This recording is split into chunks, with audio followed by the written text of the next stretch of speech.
تشير التوقعات الجوية إلى أن المملكة مقبلة على تقلبات جوية ملحوظة خلال الأيام المقبلة، حيث ستسود أجواء باردة نسبيا إلى باردة في عدد من المناطق، مع احتمال تشكل الجليد خاصة فوق المرتفعات والمناطق الداخلية.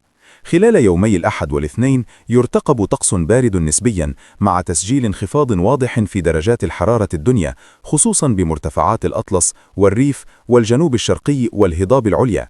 كما يتوقع تشكل الجليد محليا إلى جانب ظهور سحب منخفضة كثيفة مصحوبة بالضباب أو رذاذ خفيف خلال فترات الصباح والليل، خاصة بالسهول الأطلسية وبعض المناطق الوسطى.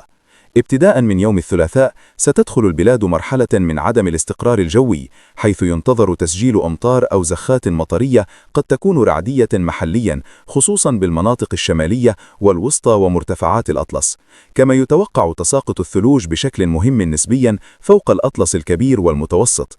وسترافق هذه الاضطرابات رياح قوية نسبيا، خاصة بالمناطق الساحلية الشمالية والوسطى ومنطقة طنجة والجهة الشرقية، مع انخفاض عام في درجات الحرارة خلال النهار بعدد من مناطق المملكة.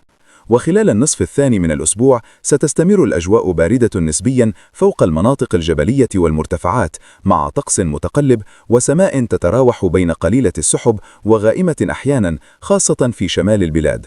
وتشير التوقعات إلى استمرار هذه التقلبات إلى غاية نهاية الأسبوع، مع انخفاض طفيف في درجات الحرارة خلال يومي السبت والأحد.